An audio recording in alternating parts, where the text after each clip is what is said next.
used to think when I stopped wanting to have sex with my partner as frequently, well, the relationship is doomed. I should probably end this relationship. I didn't realize then that, it takes work and we have to start communicating and really get to know each other. You're not going to ever get back to the honeymoon phase, but you have something deeper, more intimate. You're listening to Sex with Emily. I'm Dr. Emily, and I'm here to help you prioritize your pleasure and liberate the conversation around sex. The honeymoon phase, that euphoric period at the beginning of the relationship where you're having sex 3 times a day and everything seems perfect. Well, after a few months, the spark fades, and then what do you do? Well, today I share why the honeymoon phase is so intoxicating, why our feelings might change over time, and most importantly, how to strengthen your relationship so that it survives the initial fading of happy hormones.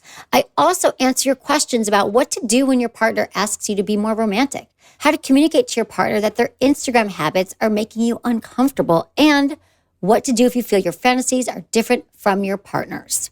Please rate and review Sex with Emily wherever you listen to the show. It helps get the show out to more people, and it just takes you a few seconds to do it. You can just do it right now. Look at your phone, look at your app that you're listening to this on, and review us. We so appreciate it. You can also find me on Instagram, YouTube, TikTok, Twitter, or X, and Facebook, all the places. It's all at Sex with Emily. My new articles, I asked my mom 5 things about her sex, sexuality, and aging, and here's what she said. And 8 most common sexual struggles for couples and how to solve them are both up on sexwithemily.com. All right, everyone, enjoy this episode.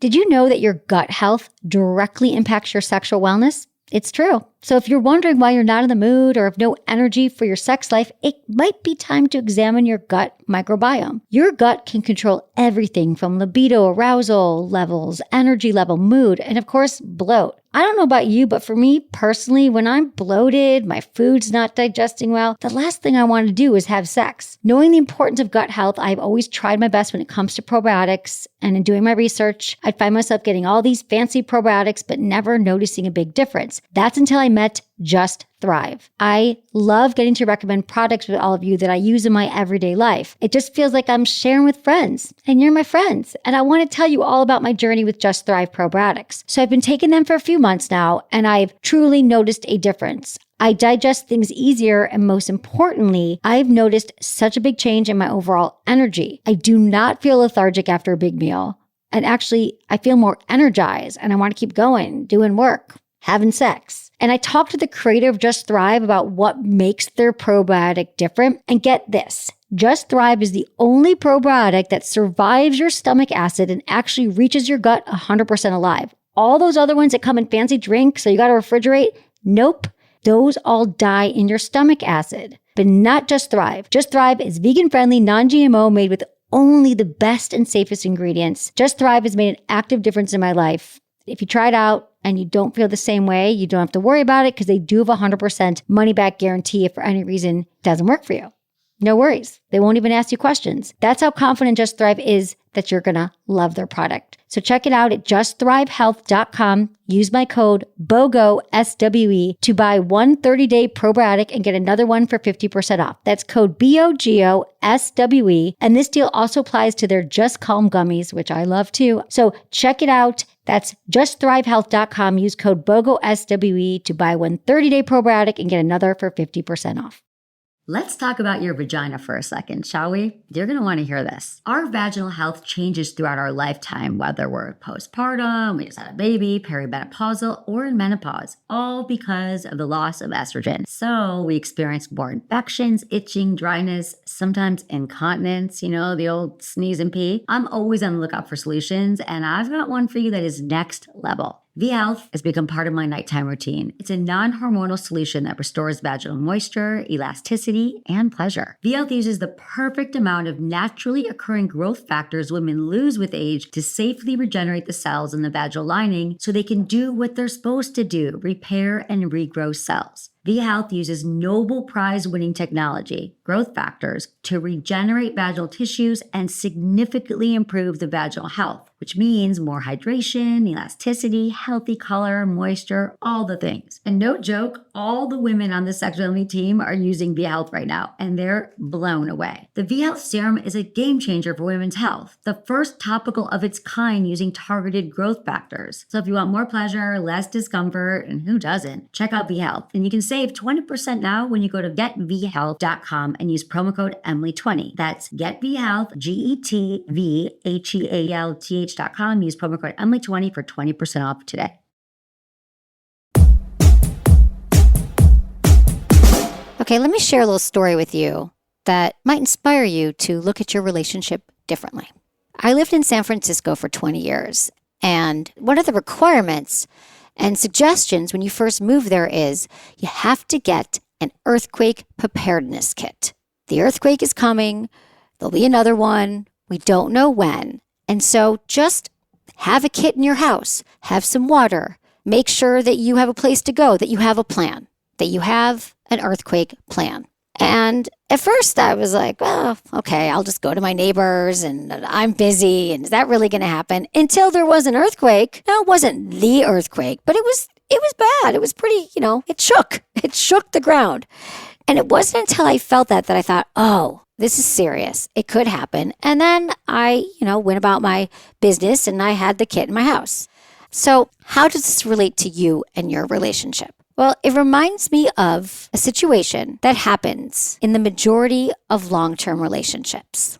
And that is, one day you're going to feel a tremor in your relationship. Maybe there'll be some aftershocks and you'll think, oh, wow, it's here. The honeymoon phase has ended and now we have to figure out what to do. And so today, before I get into your questions, let's talk about this honeymoon phase and how you can prepare for the end of it. Because I promise you, it's coming. So the honeymoon phase, so we're all on the same page, is that temporary euphoric period in the relationship where everything feels perfect. We have more motivation. We have a lot of energy. We can't stop kissing our partner and hugging our partner, and they can do no wrong. They walk on water, and you are so in love. It is the greatest thing that's ever happened to you. And the honeymoon phase has been studied a lot. It lasts about 6 months to 2 years on average. And here's what's really going on. When you're falling in love with somebody, it changes what happens in your brain and your body. Neurochemicals like dopamine and oxytocin are flooding our brains, and they're also activating the same pleasure reward center. So what it looks like is the physical and psychological responses in our body and mind can feel a lot like we're on drugs. And they actually looked at the neurological responses of people on cocaine and people falling in love, and it was pretty much the same thing. Like any great buzz or a great high, it doesn't last forever. You're going to come down from it, but it's not necessarily a bad thing. In fact, I used to think, I didn't really understand that this happened in every relationship. I thought when I stopped wanting to have sex with my partner as frequently, well, the relationship is doomed. I should probably end this relationship. I didn't realize then that, this is, it takes work and we have to start communicating and really get to know each other. And the relationship goes to another place. You're not going to ever get back to the honeymoon phase, but you have something deeper, more intimate, more connected. It's your life partner and you feel safe and trusted. And there's so much beauty that happens in a relationship when you're actually able to do the work and move past this elusive phase. So I just want to tell you that there are some things you can do. Now, I recommend that you start talking about your sex life, what turns you on, your fantasies. You can check out our yes, no, maybe list. It gives you lots of suggestions. You can find that on our website at sexwithemily.com. It gives you like about 100 sex acts, and you can review it with your partner and see what you're both into. Because how great would it be if you already start having these conversations as soon as you start having sex with someone? Even though you think you don't need to because everything's amazing, at some point it's going to change. Having conversations about sex, even if it's awkward, is a practice. And so I recommend you have them as soon as you can. But I get it. No one wants to have difficult conversations when everything feels amazing and we're riding in all these feel-good hormones. If you do find yourself, though, in a place where you're like, well, why aren't we ripping each other's clothes off the second we walk in the door anymore? Try some relationship check-ins, or even have a relationship contract In your office, maybe you have a weekly meeting. Couples who have a weekly check-in or a monthly check-in that's a non-negotiable, where they check in what's important to us. Are we prioritizing our pleasure? Are we working on ourselves? Are we working on the relationship? What are our values? I love the idea of a relationship contract that you update every year or every 5 years. I mean, we do that in business all the time. So even if you don't write it down, having frequent conversations about your values and what's important to you, specifically your sex life, could change the whole trajectory of your relationship for good. And if you want to know how to spice it up sexually, I'm going to get into that. I give a lot of advice on this show, and we've got tons of great articles on our website about how to keep it interesting, how to connect. But I want you guys to remember is relationships take work. It's a joyful work, though. You get to work on something that's so important to you. And with that work comes communication and trust and honesty. So I hope all of you get prepared, have these conversations, and I'm here for you along the way. All right, let's get into your questions. If you have a question you want me to answer, you can email me feedback@sexwithemily.com or sexwithemily.com/askemily. Just remember to include your name, your gender identity, location, age, and how you listen to the show. And totally cool if you change your name. Let's talk to Madison in Utah. Hi, Madison. How you doing? Hi, I'm doing good. How are you? Good. So I am dating this guy. We've been dating for a couple months now. And what I'm really wondering is I was being snoopy, which I probably shouldn't have been, but that's just like my own insecurities. And I was going through his Instagram, and I noticed that he was following, like, a bunch of new girls. Like, he just barely started following them and, like, liking their sexy pictures. And I was wondering if is that something I'm, like, being too jealous over? Or, like, well, should Madison, I be hurt by something like that? Yeah, this has come up a lot. This is like the new relationship dynamic with Instagram. I've heard this from a lot of people who are saying, like, what do I do about this? I am jealous. Why are they following people? And I know some women are like, that's not okay. That's not okay. We're not, are you guys, tell me this, how long have you been together? And are you in a committed relationship? And how old are you? So I'm 19, and we've been dating for like 5 months, and he's actually my first like monogamous relationship. Oh, like that's never something I was willing to try. And he's like, no, come on. I only do monogamy. Just give it a shot for me. And so I have like cut off like all my partners. And so like it's just something new, and it's definitely like hard for me. Yeah, Madison, well, like, this is such a great question.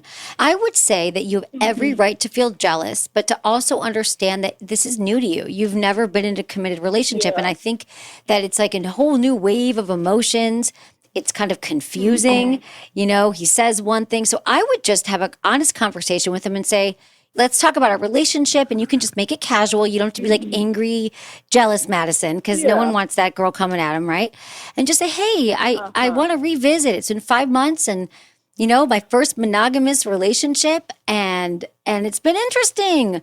Tell him what you love about it. Say, I love that we're together all the time, or that we're having great sex. But I have to be honest that I look at your Instagram, people do. And I notice that they're just following a lot of other women and liking their photos. And that makes this monogamy thing, which is new to me, feel unsafe.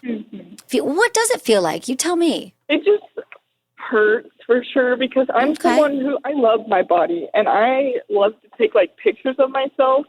And he's always someone who's like, no, I don't care for pictures. I just want to see in person. And then he goes out of his way to follow these beautiful girls from where I'm from and like their sexy pictures. So I'm just like, where does the line, like, why do you not want my pictures, but you go out of your way to like these other women's pictures? Well, what was his upbringing like? Did he grow up in an environment or a culture where it wasn't okay for women to be sexual, or it wasn't okay for him to be sexual? I think so. Whenever like something like comes on TV that's like sexual, he will look away. Like he's one of those type of people. Well, that's his parents probably put their hands over their eyes or wouldn't let it over his eyes and wouldn't let him watch. So is he also 19, Madison? He is, unfortunately. Okay. So, here's the thing. When we are just kind of, you're both at the age where you are figuring out who you are in a relationship, in a committed relationship, what's important to you, what values are important to you. And so unfortunately or unfortunately, Madison, this is how we learn what's key to us, what's important, right? Yeah. From experiencing things we don't want. I mean, a lot of what we know in life is what we don't want to happen. And you don't want to feel this way. You don't want to feel confusion about what it means that he's looking at other women on Instagram and telling you one thing, and you just want to understand, you could just even get curious. This is something I want you to remember, Madison, to be curious. As much as you're jealous and maybe a little angry, you could just say, I don't know what to do with this information. It's sort of an antithesis to what I'm feeling about us. It's just we're getting closer and we're committed. But then I get a message from you. You don't want to see naked photos. I feel like when the topic of sex comes up, it's not comfortable for you, but then you're following all these sexy women and liking their photos. Can we talk more about that? Not even with a judgment. The best you could do is to not make it judgmental, because it already is. Like, he probably hasn't thought about it. And just know that this is new for both of you. And this is how you learn how to be a great communicator in all your relationships, really. Hear what he says and know that it's not a one-time conversation, that you might have to continue to talk about it. And maybe he'll be like, oh, yeah, I just do that when I'm bored at work. Or, oh, gosh, if it bothers you, let me just delete them all. I get it. You'll see how he responds to it. Yeah. And that's what I'm looking for. I don't want him to go out of his way to unfollow every single girl that he follows. As someone who I can admit that I have cheated in the past, and I've gone out of my way to not tell my partner what I was doing, and then like seeing these red flags from someone else is just like, that's like what I would do when I was looking for attention from somebody else. Yes, Madison. And then I have that picture of that girl to compare myself to. And it's just like, oh, no. You're like, I didn't need that. So, Madison, I think that this is how you get vulnerable. And you say, let me tell you, this is Madison, such good information. I think what you say to him is, I notice that you're following them. It's confusing to me because I have to be honest with you. I used to be a cheater. And you are acting the ways that I used to act. And since we're monogamous now, I'm not cheating, and it's a trigger for me. Yeah. So you could say, maybe I'm just projecting, maybe it's just me, but it brings stuff up for me about not feeling good, not feeling secure, not feeling like I know what's going on. Like I'm losing control, and then just let him talk and see what he says. But Madison, you have every right to say that. Yeah. All right. How do you feel about having a conversation? Thank you so much. I appreciate it. Of course. I'm here for you, Madison. It's a really good question. I'm going to take a quick break. When I come back, I'm answering a question from Stephanie, who's wondering how she can reignite the romance with her boyfriend.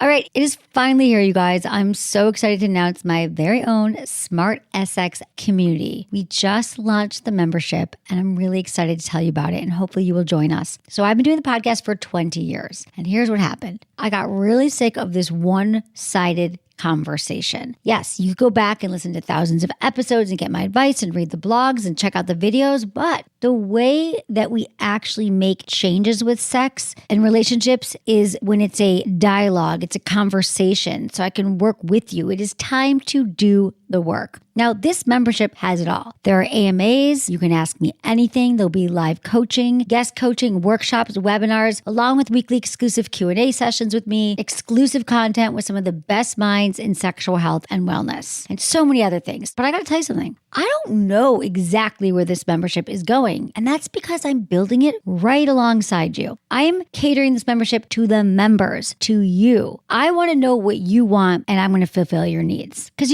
I go on all these retreats, I teach retreats and workshops, and we have all these big breakthroughs, and we're all connected, and then people go back to their towns, and they're like, I have no one to talk to. I don't know what to do. And so with Smart SX, you will have the opportunity to connect with like-minded community of people who are also passionate about improving their intimate lives. You're going to build connections, share stories, find advice, all in a really safe space. So if you're interested in this membership, it has it all. We are starting a pleasure revolution, and I would love you to join. So go to my website, sexwithemily.com, and click on the membership tab. That's sexwithemily.com. Click the membership tab, and I will see you there.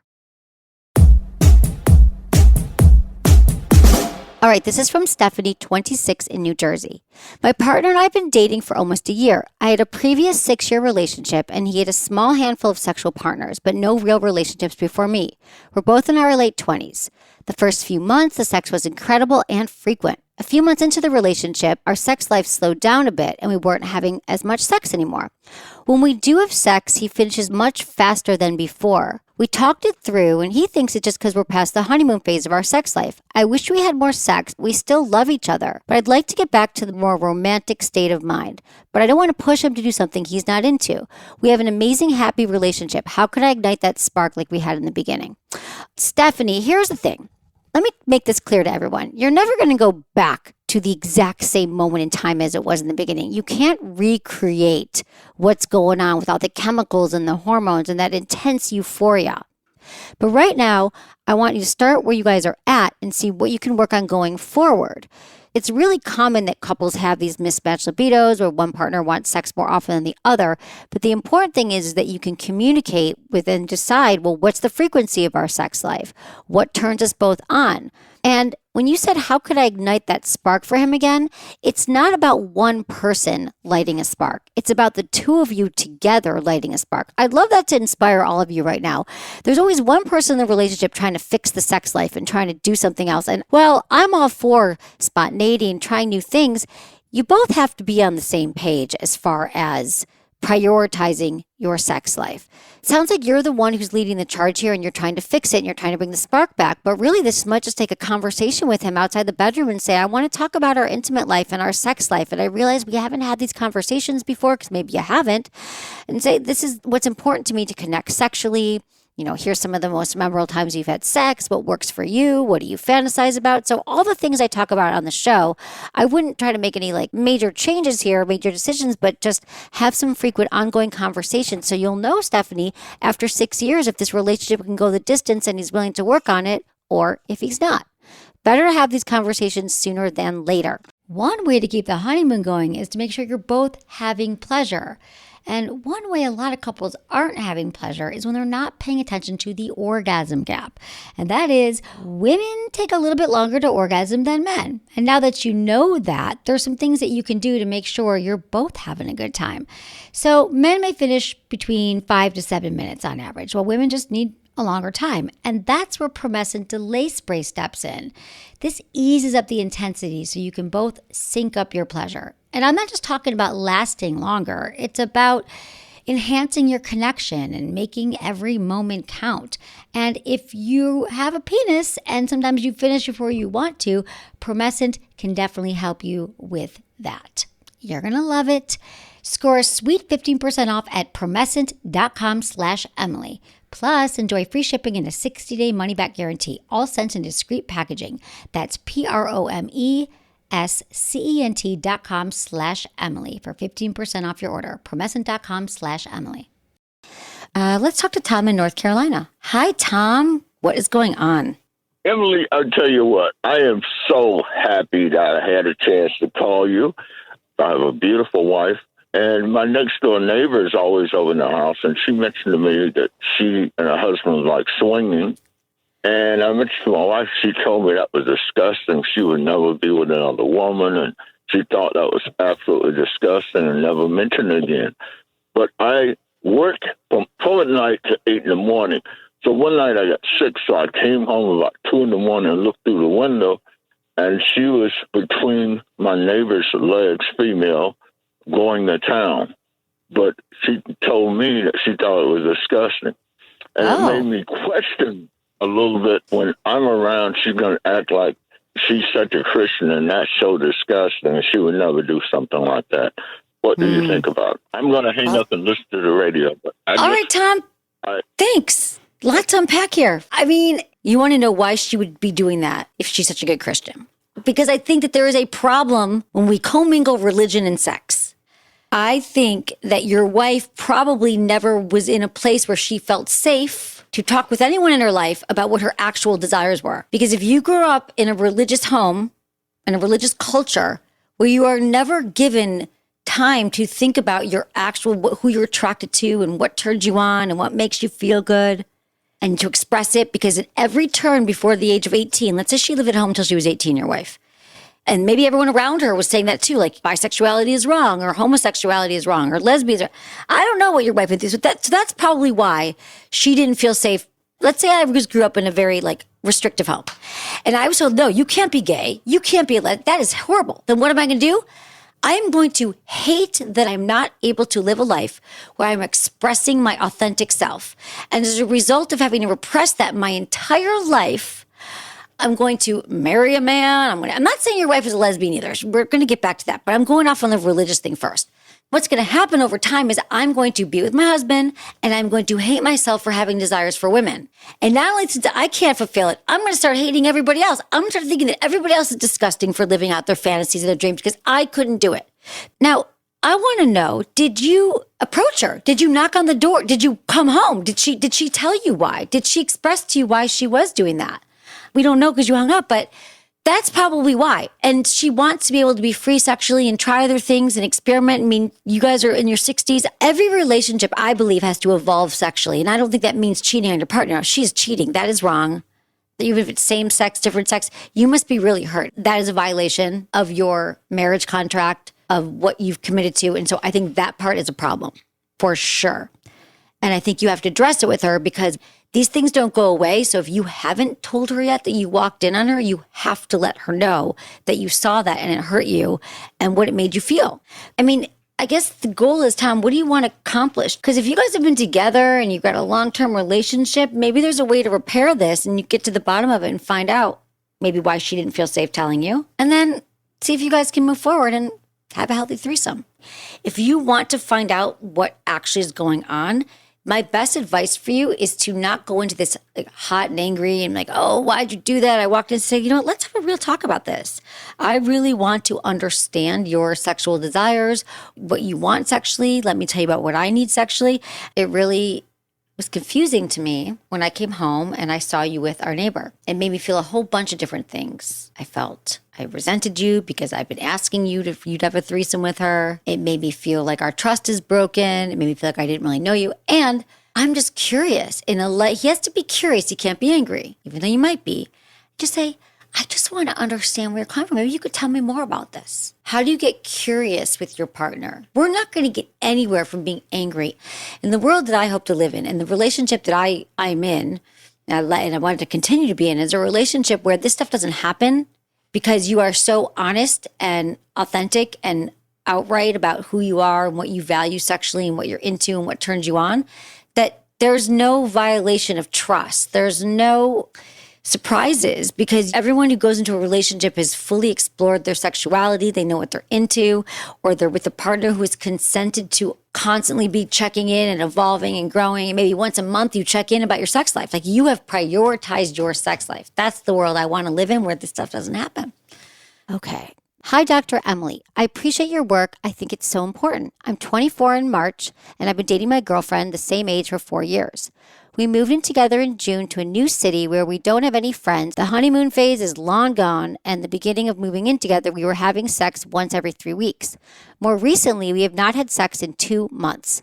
It's clear we both want more sex and have knowledge that our relationship feels more like a friendship than a romantic relationship. But neither one of us seem confident to initiate sex anymore. I'm not even sure if she finds me attractive. I bought her a bullet vibrator that she uses solo sometimes and likes it. The last time we tried being intimate together, we both acknowledged feeling more like best friends and we should try to spice it up. I'm sure it starts with a conversation outside the bedroom, but how do you think that should go? I'm starting to feel like I have one foot out the door in this relationship and I want to give it an honest shot before deciding this isn't what I want anymore. Our relationship takes up a lot of my headspace and energy because she is someone I care for deeply. All right, you have been together for 4 years, Luke. You're 24 years old. It sounds like probably your first serious relationship, and this isn't an easy situation, especially living on top of each other the last year. We get suffocated. What we need for desire needs to thrive is spontaneity and variety and novelty, and you haven't had any of that the last year. A lot of us haven't. I appreciate that you want to take time to figure it out because, you really care for this relationship. I would talk to her outside the bedroom and just say, let's talk about our sex life. What feels good to you? Are there any fantasies you want to try? I mean, I love that you brought up the yes, no, maybe list to her and that you want to try new things. But I'm going to say at 24 years old and you've been together for 4 years, I'm going to guess that she probably doesn't have the answers to those questions. She doesn't know what feels good. She maybe hasn't been with many other people. So exploring your sexuality is a process. It's a journey. And you're both at the very beginning of your journey. And so maybe you need time apart to figure out who you are as sexual beings, or maybe you do start to figure it out together. But I think she might not know what turns her on. It takes masturbating, it takes talking, it takes experimenting. And you sound like a really thoughtful, sensitive guy, which I love. And so I think that if you have a conversation with her outside the bedroom where you say, babe, I think about this all the time, and I really want to figure out how we can make this work. I've been feeling that we're just friends lately. I know that you've said the same thing. And then you just start to talk about it. What do you feel? This is what makes me feel. And remember, it's not a one-time conversation. You can continue to talk about it. And if you guys are both really honest and loving and you care about each other, you're going to find a solution, whether it means that you stay in the relationship or you go. All right. Thanks for your email, Luke. All right. Let's talk to Jennifer, 44, in Texas. Hi, Jennifer. Hi, Emily. Hi. Long story short, I've been in a relationship with someone who's 14 years older than me for 7.5 years. And it has been the highest of highs and the lowest of lows. I had 3 kids. We moved in together when we were just together 4 months. We were both married at the same time when we moved in together, but in the process of divorce, quote unquote. My question is, he has tendencies that lean towards narcissism. And I didn't realize this up until about 3 years ago. And I started doing some research on it or whatever. But then he also has some tendencies that are opposite of what narcissists are. Like he doesn't say he's sorry a lot, but he can say he's sorry. And he really means it when he says it. And he is extremely generous. He has taken care of me and my kids since the day that he's met me. I mean, everything and anything, over the top, everything and anything. Does he do the gaslighting? Yes. But, you know, we both told each other about our relationships with our ex-spouses, that we both cheated on our exes and blah, blah, blah. Since I've been with him, I haven't even one day had the thought of cheating on him. And he says he has not cheated on me with another woman, but he has talked to other women, that kind of stuff. Is there ever a place where you can get therapy or help for somebody who doesn't seem to be a complete narcissist?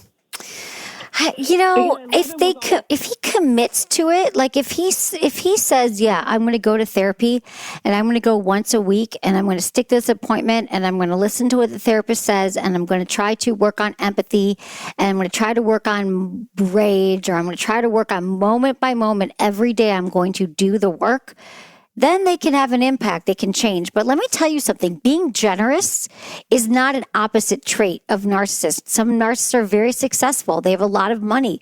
They can do that. That's also a sense of control. So in a sense, he's controlling you with the money.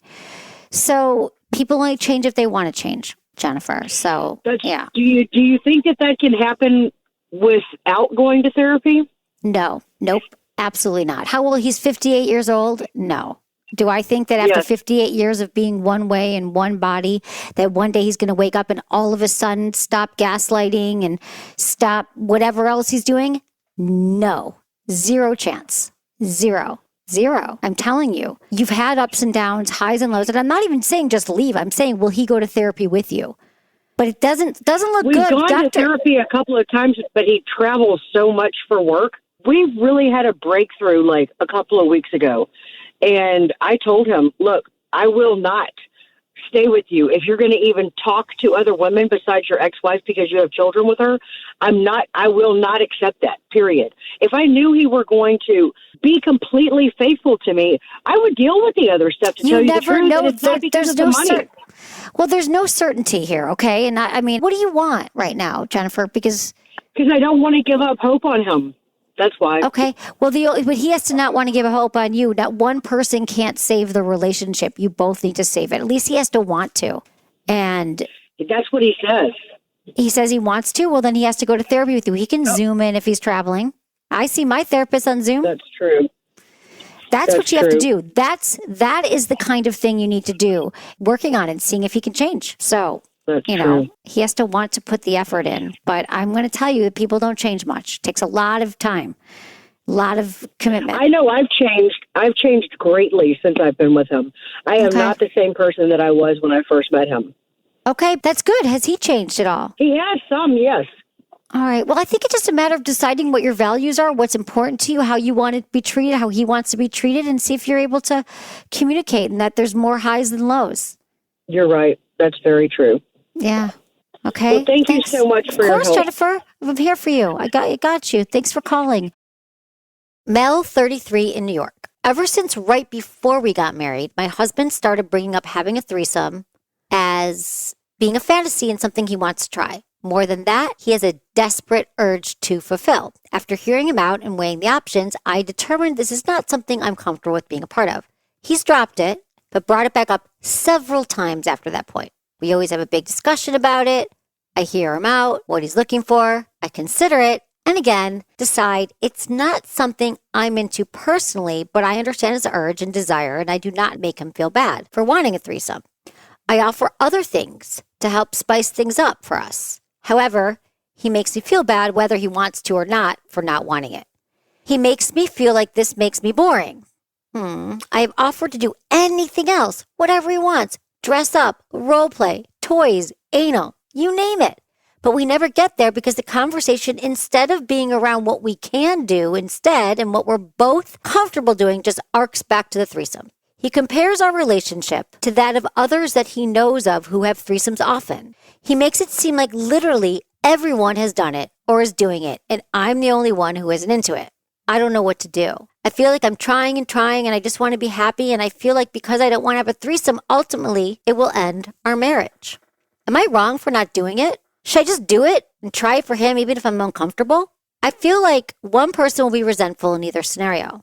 But him being resentful feels much more life-altering. I don't know what to do. Do you have any advice? Wow, Mel. That's a lot. It's a lot to take in there, Mel. But I'm going to tell you this. First, I'm just going to say this. I don't mean to use you. This is the poster child email for threesomes. But this is what happens when you don't talk about your sex life before you get married. Before you commit to someone for life, have a checklist. Talk about how many kids we want to have, if any. Do we want to buy a home, rent a home? What religion are we going to practice? If we have kids, what religion are we going to raise them? How important is family? You know, if my parents get sick, I'm going to want them to live with us. Would that be okay with you? You know, I'm still going to work when we have kids, or I'm not going to work when we have kids, or you're going to have to stay home. I mean, all the things. And in those conversations, you say, how important is sex to you? I've learned from listening to Sex with Emily that in most relationships, sex becomes a problem if people don't talk about it, and it's going to get stale and boring after a while. Are you somebody who has a growth mindset around sex? I mean, that's the person I'd want to walk down the aisle with. I'd be like, okay. And I'm just trying to make a point here. But Mel, let's go back to you. So your husband has been saying to you since right before you got married. So I guess he gave you out, but maybe the invitations were already in the mail. I get it. So many things came up for me in reading your email about him pressuring you and making you feel bad about not having a threesome. And one of them was that, like, it's gaslighting. Like, for him to say, everybody's doing it, and you're wrong for not wanting a threesome, and all our friends are doing it. I mean, he's not listening to you. So I'm wondering, in what areas of your relationship is he also gaslighting? Is he also making you feel bad for not agreeing with him? People like that are very hard to deal with. I do not think, Mel, that if you have a threesome just to do it, it's going to feel better, that your resentment is less than his resentment. Because it's not fair. He can't just declare that you should be comfortable. And I'm assuming it's with two women. I'm going to assume that he wants you to be with another woman. And if that's not your jam, that's not your jam. He cannot be forcing that upon you. Does he want you to be with another man? I mean, I'm going to assume it's a woman because that's usually how the threesome goes down. And I never recommend that couples should have a threesome unless both of you are on board.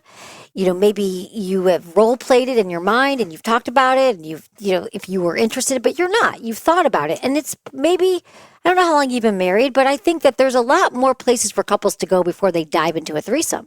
How is your sex life right now? Mel, are you satisfied? Mel, are you having orgasms? Are you having pleasure? Are you getting your needs met?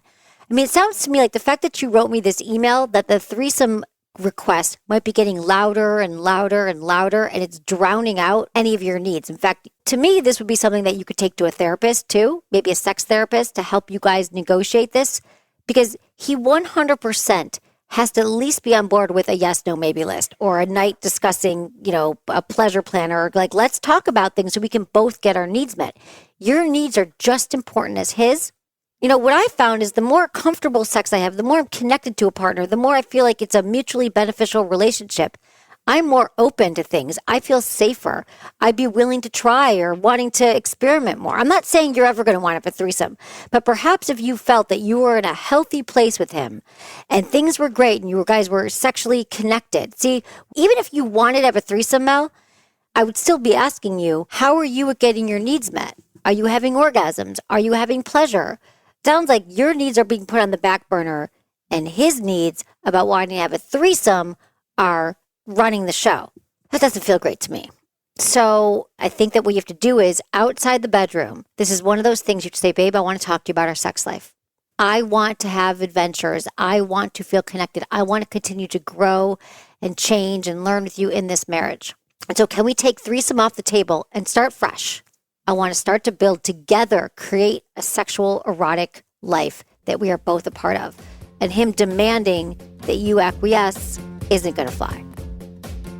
That's it for today's episode. Thanks for listening to Sex with Emily, and be sure to like, subscribe, and give us a review wherever you listen to the podcast, and share this with a friend or partner. You can find me on Instagram, YouTube, TikTok, Twitter, or X, and Facebook. It's all at Sex with Emily. Oh, and I've been told I give really good email, so sign up on sexwithemily.com, and while you're there, check out my free guides and articles for more ways to prioritize your pleasure. And if you'd like to ask me about your sex life, dating, or relationships, call my hotline, 559-TALK-SEX. That's 559-825-5739, or just go to sexwithemily.com/askemily. Was it good for you?